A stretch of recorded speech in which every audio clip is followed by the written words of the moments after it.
우리 앞뒤좌우로 한번 반갑게 인사 한번 나눠주시기 바랍니다.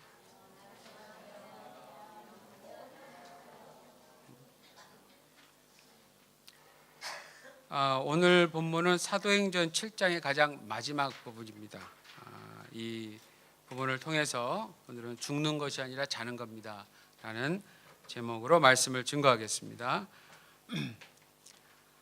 그동안 우리는 7장의 내용을 보면서 그 스데반이라고 하는 예루살렘 교회, 가장 첫 번째 교회겠죠. 예루살렘 교회의 새로운 지도자 그룹의 한 사람이 유대 사회의 최고 법원, 우리나라로 얘기하면 대법원 같은 데인데요. 그런 최고 법원에 서서 변론하는 것을 우리가 본 겁니다.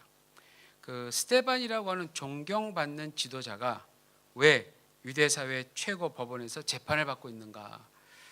우리는 그가 무언가 큰 죄를 저질러서 법원에 있는 것이 아니다라고 하는 것을 아주 잘 알고 있습니다.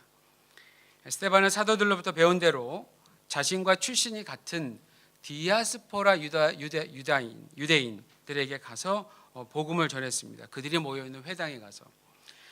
그런데 그가 전했던 복음은 그 당시 유대인들이 알고 있었던 성경의 해석을 완전히 뒤집어 놓는 것들이었어요. 그래 그야말로 그들에게는 아주 도전적인 것으로 보인 겁니다. 그래서 스데반의 복음을 듣고 있었던 유대인들이 이제 스데반하고 논쟁을 하기 시작을 했죠. 근데 논쟁을 했는데 어떤 말로도 이 스데반의 지혜를 당해낼 수가 없었어요. 그래서 이들이 사용한 방법이 거짓 증인들을 세웠고 스데반을 그 당시 최고 법원이 사내들인 공의회였습니다. 그 사내들인 공의회에다가 고소를 한 겁니다.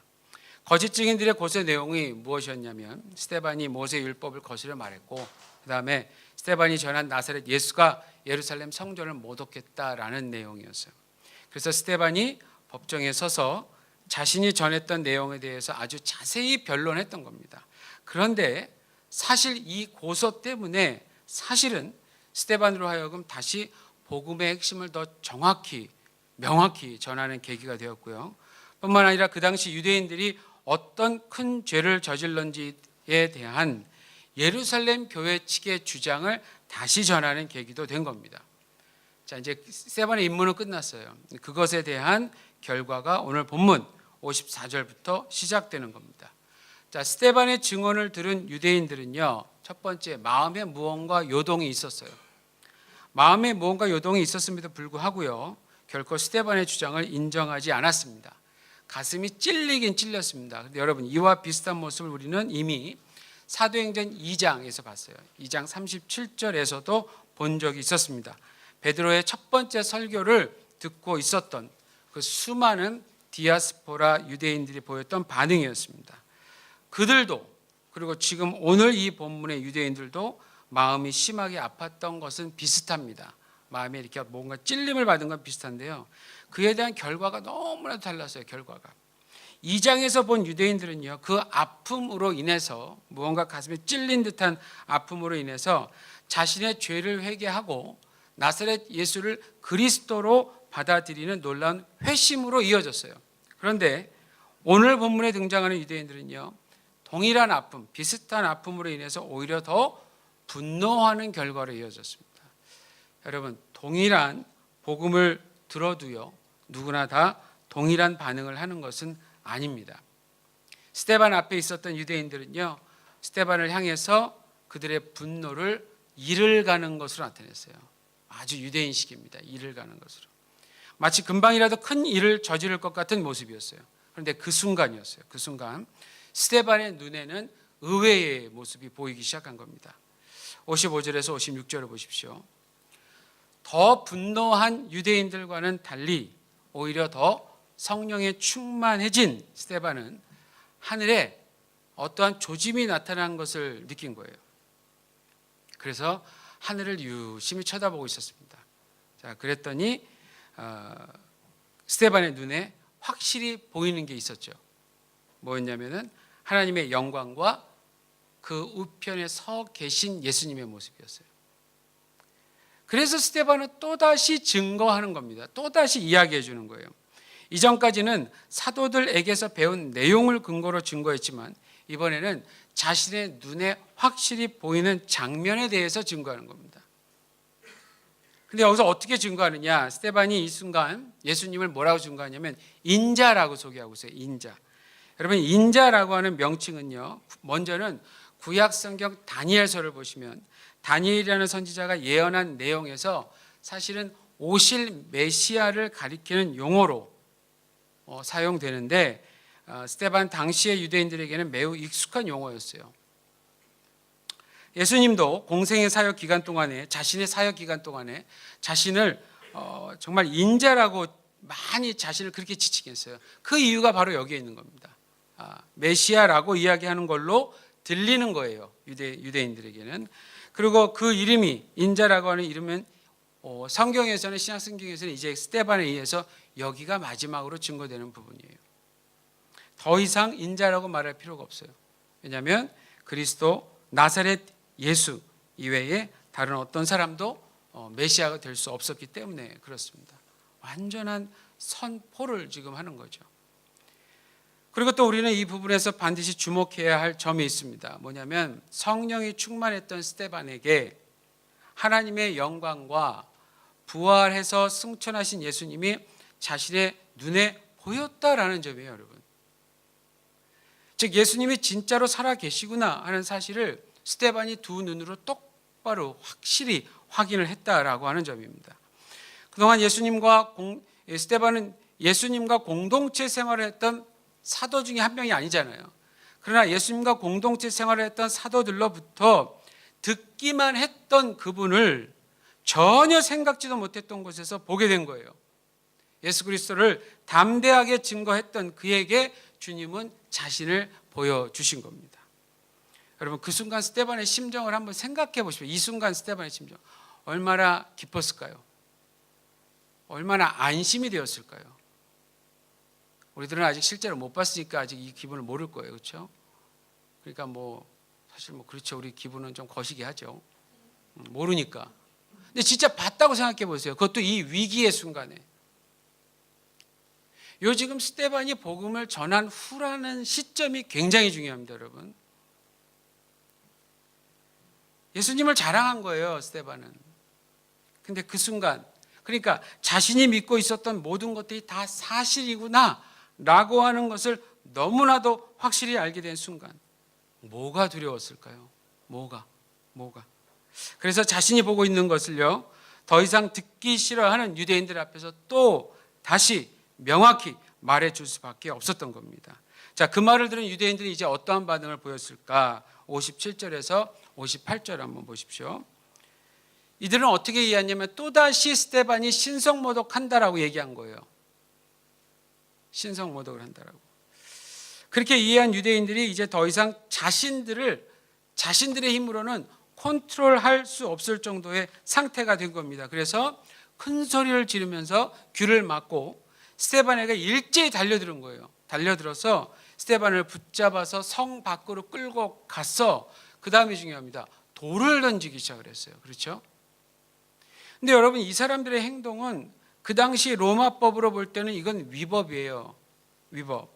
로마의 식민지로 있었던 유대 민족에게는 그 당시 누군가에게 사형을 집행할 권한이 없었기 때문입니다. 만약 누군가에게 사형을 내릴 만큼 심각한 죄를 발견했다면 그에 합당한 증거를 먼저 가져야 되고요. 그리고 나서 로마 총독에게 위임을 해야 했었어요. 그런데 스데반의 경우에는 극히 감정적이었고, 이전에 유대교 최고의 랍비인 가말리엘의 충고도 무시한 채 로마의 법도 무시한 상태에서, 그리고 사실 이것은 유대교의 법도 무시한 행동을 보였던 겁니다. 유대교의 법도. 유대교의 사형법은 이렇다고 해요. 돌로 치기 전입니다. 돌로 치기 전에 증인들이 먼저 나서는 겁니다. 내가 증인입니다. 그러면 그 증인이 먼저 돌을 가지고 사형을 받아야 하는 죄수에게 돌을 던져요. 그래서 돌을 맞으면 정신을 먼저 잃은지를 확인합니다. 정신을 잃었으면 그 다음에 일제히 돌을 던져서 죽을 때까지 돌을 던지는 거예요. 왜 그런지 모르겠지만 약간의 양심은 있었던 거죠. 유대인의 사형법이에요. 그런데 이번 경우는 그 자신들의 법이 있는데도 불구하고 그것마저 무시하는 거예요. 그것마저. 그러니까 지금 이 사람들은 전혀 이성적이지도 않아요. 그리고 고귀한 전통을 자랑하는 사람들의 모습이라고는 전혀 찾아볼 수가 없었어요. 근데 58절을 그 순간에 보면 58절에 보시면 그러한 순간에 증인들의 옷을 맡고 있었던 사람의 이름이 기록되어 있죠. 사울이라는 사람이 기록되어 있어요. 이미 많은 분들이 누군지 아시겠지만 이제 곧 이 사울이라고 하는 사람은 사도행전의 후반부를 장식할 인물이 됩니다. 지금 이 본문에서는 이 사울은 스데반을 죽이는 데에 앞장선 사람으로 기록되고 있어요. 그러니까 사울은 지금 스데반의 죽어가는 모습을 지켜보고 있습니다. 나중에 우리가 보겠지만요, 사도행전 22장 20절에서 보니까 그때 이제 바울이라는 이름이 나오잖아요. 바울이 지금 이 장면을 회상하면서 증거하는 기록이 나와요. 자, 그렇다면 분명 그는 스데반이 증거했던 내용도 다 들었다라는 거예요. 이게 지금 다 연관이 있어서 하나의 스토리로 엮어가면서 지금 기록을 했기 때문에 지금 사울의 이름을 이렇게 지금부터 거론을 하는 겁니다. 스데반이 증거한 내용도 사울이 다 듣게 된 거예요. 당연히 뭐 그 당시에는 동의하지 않았겠지만. 자, 그러한 상황이었습니다. 이제 마지막 59절에서 60절을 보세요. 그리고 나서 사람들이 다시 스데반에게 돌을 던지기 시작했어요. 그런데 그 순간 스데반이 59절에 보니까 큰 소리로 뭔가 말하기 시작합니다. 큰 소리로 말했습니다. 뭐라고 하냐면 주 예수여 내 영혼을 받으시옵소서. 예수님께서도 우리가 누가복음 23장 46절을 보니까 예수님께서 죽으시기 직전에 아버지여 내 영혼을 아버지 손에 부탁하나이다 라고 예수님도 큰 소리로 말씀하셨었어요. 근데 여러분 여기서 조금 다른 게 있습니다. 스데반은 죽기 직전에 예수님처럼 아버지여 이렇게 안 불렀어요. 뭐라 불렀죠? 주 예수여 이렇게 부릅니다. 그러니까 예수님을 주라고 불러요. 주. 그러니까 그 당시 예수님을 하나님으로 고백하는 초대교회의 신앙 고백을 우리가 지금 스데반을 통해서 보고 있는 것입니다. 그리고 스데반은 더 나아가서 60절을 보니까 무릎을 꿇은 채 한 번 더 큰 소리로 말합니다. 돌에 맞아서 힘이 없어 무릎을 꿇은 건지 아니면 넘어져 있다가 한마디라도 더 하려고 다시 무릎을 꿇은 건지는 모르겠지만 어쨌든 무릎을 꿇었어요. 그리고 누구나 들을 수 있도록 다시 한번 큰 소리로 이야기했습니다. 뭐라고 그랬습니까? 주여 이 죄를 그들에게 돌리지 마옵소서. 여러분 이 말도 어디서 많이 들어보셨죠? 누가복음 23장 34절을 보니까 예수님께서 십자가에 못 박히신 후에 어느 기간 동안은 사람들이 계속 비난한 거예요. 그러다가 예수님이 어느 시간이 좀 지나고 뭐 힘들죠. 뭐 이미 죽은 것 같은 느낌이셨겠죠. 그 고통 가운데 첫 마디를 딱 첫 번째 말씀을 하셨는데 그 말씀이 바로 오늘 스데반이 간구한 이 내용이었어요. 아버지 저들을 사하여 주옵소서 자기들이 하는 것을 알지 못함이니이다 라고 예수님 하셨어요. 여러분 스데반은 죽기 직전에 자신이 증거한 예수님을 실제로 본 겁니다. 그래서 넘쳐나는 확신 가운데 자신의 죽음을 맞이한 거예요. 그런데 죽어가는 순간까지도 자신이 전한 분을 흉내내기 위해서 안간힘을 썼다라는 거예요. 이 스데반이. 이를 통해서 우리가 이 사람을 보고 한 가지 사실을 좀 알 수 있게 되는 것이 하나 있는데 예수님의 제자들은 죽는 순간까지 예수님을 반영하는 자들이다라고 하는 사실입니다. 죽는 순간까지. 그러니까 여러분 예수님 믿으세요?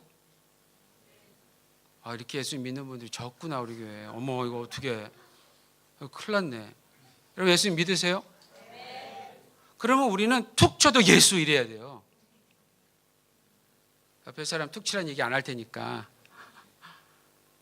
그냥 정말 누가 툭 쳐도 예수 이렇게 자다가 누가 깨워도 예수 이렇게 이 정도로 예수에 미쳐야 돼요 우리가. 스데반이 그런 사람이에요 지금. 이분이 죽는 순간까지 예수님이 누구인가를 반영하는 사람. 이게 예수님 제자라는 거예요. 예수님의 제자라면 죽을 때도 어떻게 죽어야 하는지를 스데반이 지금 아주 잘 보여주는 겁니다. 이로써 예루살렘 교회의 유능한 지도자인 스데반은 복음을 전하다가 광분한 유대인들에게 돌을 맞아서 아주 비극적인 죽음을 맞이한 겁니다. 그런데 마지막으로 한 가지 꼭 기억해야 할 단어가 나옵니다. 성경은 스데반을 죽었다라고 기록하지 않았다라는 거예요. 그럼 뭐라고 기록했죠? 잔다라고 기록해요. 잔다. 사실 이 표현은 그 이전에 어디에서 나오냐면 요한복음 11장을 보니까 이게 죽은 나사로 살릴 때 완전히 죽을 때까지 기다리셨어요. 소식을 듣고도 한 사흘간 기다리셨습니다. 그리고 이제 가자 그러니까 이제 이미 죽었는데 뭐하러 갑니까 했더니 잔다. 나사로가 잔다. 마치 깨우러 가자라는 듯이 예수님이 이렇게 말하신 적이 있었어요. 그리고 스데반의 오늘 이 순교 이후에요, 사도들의 서신서를 한번 여러분 보십시오. 서신서에서도 동일하게 이 단어가 계속해서 표현됩니다. 나옵니다. 그러니까 그야말로 죽음에 대한 패러다임이 완전히 바뀌었다라는 것을 입증해 주는 단어예요. 왜냐하면 예수님께서 부활하셨듯이 예수님을 믿는 모든 성도들에게도 부활하게 될 것이 약속되어 있기 때문입니다. 아멘이십니까? 자, 그렇다면 다시 살아날 것이 확실하다면 죽었다고도 말할 수 없죠. 그렇죠? 돌을 던진 유대인의 눈에는 분명 스데반은 죽었어요. 근데 성경은 그가 잔다라고 기록하고 있습니다. 스데반은 자신에게 맡겨진 임무를 성실히 잘 수행하고는 잠들어 버린 겁니다, 여러분. 그렇기 때문에 사도행전의 저자인 누가가 이걸 어떻게 표현할까 고민이 안 됐겠어요? 이 사실을 알고 있는 이러한 감각을 지닌 그도 예수님의 제자인데 그가 이걸 기록을 할 때 스데반은 제자였는데 예수님 제자였는데 이걸 죽었다라고 하나 어떻게 해야 되나 그렇잖아요. 그래서 표현한 말이 잔다. 아주 기가 막힌 표현을 쓴 거예요. 여러분, 스데반의 죽음은 예수님의 죽음과 너무나도 비슷합니다. 그러나 비슷한 것은 그것뿐만이 아니었어요. 그가 예수님을 증거한 모습 역시 예수님께서 자신을 증거하셨던 모습과도 너무나 닮았었습니다. 즉 진리에 대해서 절대로 타협하지 않는 모습. 복음을 전해야 하는 대상이 당시 막강한 권력을 지닌 예루살렘 성전을 관리하고 있었던 유대 사회의 최고 지도자들이었다 할지라도요, 진리에 대해서는 그대로 전했었습니다. 이유는 단 하나, 정말 나사렛 예수가 그리스도이기 때문에 그랬어요. 그가 진리이기 때문에 그랬어요. 그리고 예수님께서 자신을 이 세상에 보내신 아버지 하나님을 실제로 보아 아시고 계셨던 것처럼 스데반 역시 복음의 실체이신 예수님의 임재를 확실히 경험했기 때문에 타협할 필요가 절대로 없었습니다. 우리 자신이 믿고 있는 바를 실제로 확인하게 된다면 더 이상 고민할 필요나 더 이상 두려워할 필요가 전혀 없게 됩니다. 그런 의미에서 예수님도 사도들도 스데반도 전혀 진리에 대해서 전혀 타협할 필요가 없었어요. 여러분, 이렇게 성경은 예수님 한 분만의 증거를 기록하지 않습니다. 성경은 그분의 목격자였던 사도들에 대해서도 증거했고 사도들의 증거를 받았던 다른 제자들에 대해서도 기록해 놓은 겁니다. 그래서 스데반은 예수님께서 직접 뽑으셨던 12 사도 중 한 사람이 아니었고 예수님과 공동체 생활을 함께했던 사람도 아니었어요. 그럼에도 불구하고 그는 예수님을 믿었고 그 믿은 내용 모두를 담대하게 전한 겁니다. 그리고 죽기 바로 직전에 두 눈으로 확실히 자신의 증거의 실체를 두 눈으로 보게 된 거예요. 이로써 지금 우리도 믿고 있고 증거하고 있는 예수님은 실제다라고 하는 것이 입증되었다라고 하는 겁니다. 우리가 못 봤다고 해서 모두가 못 본 게 아니에요, 여러분. 함께 있었던 사도들만 본 것도 아니고 그들의 말을 들었던 다른 사람들도 중에 어떤 분도 분명히 보게 된 거예요. 앞으로 사도행전에서는 이와 같은 일들이 더 많이 나오게 될 겁니다. 그러니 오늘날 우리도 무엇이 두려워서 증거하지 않겠습니까? 여러분, 하나님은 분명 모든 성도를 순교하도록 부르시지는 않았습니다. 대신 하나님은 로마서 12장 1절에서 말하고 있는 것처럼 모든 성도에게 자기 자신을 매 순간 하나님께서 기뻐하시는 거룩하고 살아있는 제물로, 산 제물로 드리라고 명령하셨어요. 그 일로 우리를 모두 부르셨어요. 그런데 어쩌면 한 번 죽는 것보다 매일 하나님의 뜻대로 살아가는 것이 훨씬 더 어려울지도 몰라요. 그렇죠? 그런데 그렇게 살아가다 보면 자연스럽게 어떻게 죽을지도 준비하게 될 거라는 의미입니다. 스데반은 바로 그러한 점을 우리에게 보여준 교회 역사상 최초의 순교자였어요. 순교가 사도들 중에 일어나지 않았다는 것도 참 놀랐습니다, 여러분. 이분은 성령님의 공식적인 사역의 시대가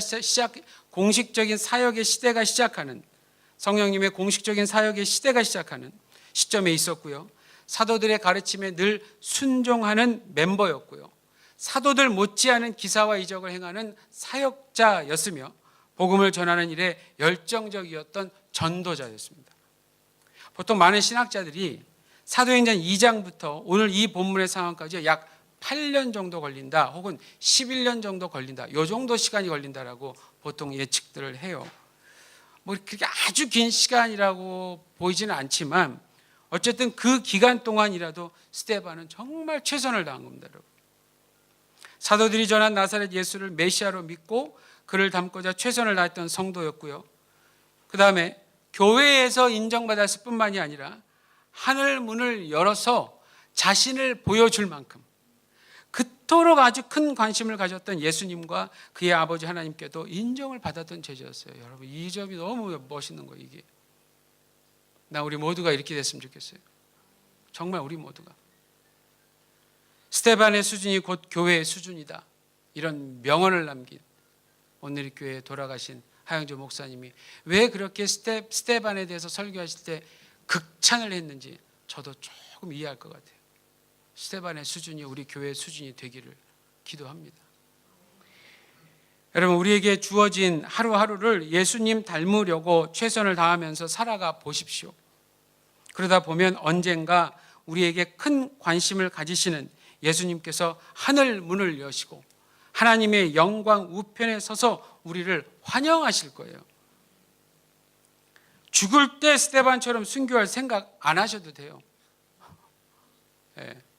난 죽을 때 스데반처럼 순교할 거야 이러고 얘기하시면서 안 돌아다니셔도 돼요. 괜히 나중에 못하면 창피하니까. 그런 얘기하는 분들 다 입을 막아주세요, 여러분. 우리 소그룹 리더들, 특히 소그룹 때 그런 이상한 소리 하시는 분들 입을 탁 막아주세요. 그런 말 안 해도 돼요. 그런 말 하실 시간에 오늘 하루 내가 어떻게 살았는지, 난 정말 나 자신을 산 제물로 하나님께 드리고 있는지, 다른 사람 보지 말고 나 자신을 점검하시면 돼요.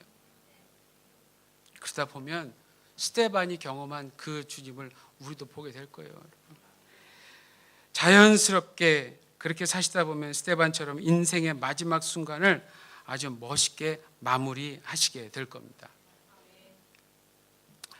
요즘도 아침 방송 이렇게 보면은 몇 번에서 가끔 이렇게 한국 드라마를 해주대요. 예. 저 이제 드라마를 안 보는 이유 중에 하나가 한번 보면 계속 봐야 되잖아요. 이 드라마 만드는 사람들이 얼마나 정말 똑똑하신지, 야, 정말 그 기술이에요, 기술. 꼭 여기서 안 끝났으면 좋겠는데 하는데 거기서 끝나잖아요.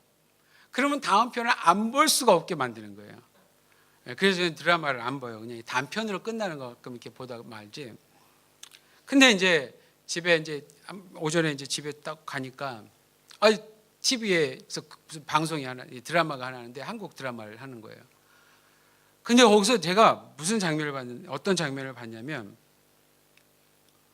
거기서 나오는 어떤 대사가 제 마음을 울렸어요. 너무 멋있는 대사가 하나 있었어요. 여러분들한테 한번 좀 나눠드리려고 그래요. 이 아버지가 상황이 어떻게 된 거냐면 곧 암에 걸려서 죽게 됐어요. 아버지가 이제 정말 얼마 안 남았어요. 죽게 됐는데 그 사실을 딸이 알았어요. 딸이. 지금 제 말을 이렇게 하니까 누군가 목사님 저 드라마 얘기하나 보다 확실하실지 모르겠는데 뭐 보신 분도 계실 거예요. 그 사실을 이 딸이 알게 돼서 슬퍼하는 거예요. 막 아버지 앞에서 막 엉엉 울 수는 없고 그냥 안으로 삼키면서 막 이렇게 우는 거예요. 이 연기자들이 연기를 너무 잘하는 것 같아요. 이 막 눈물을 그냥 꾹 참으면서도 그좀 하면 하는데, 막 슬퍼하는 그 딸에게 아버지가 남긴 명대사가 있어요. 이렇게 얘기했어요.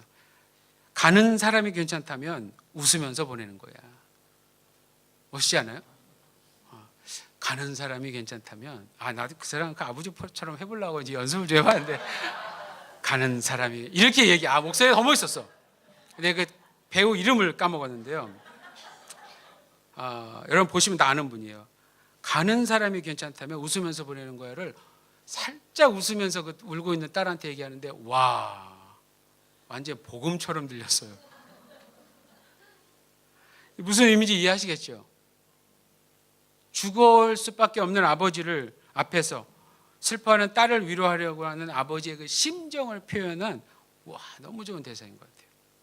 근데 여러분, 실제로 성경은 예수님의 제자가 죽을 때요, 바로 그러한 관점으로 이해하고 있다는 거예요. 그러한 관점. 스데반은 죽은 게 아니에요, 여러분. 자는 거예요, 자는 거. 자고 있는 거예요.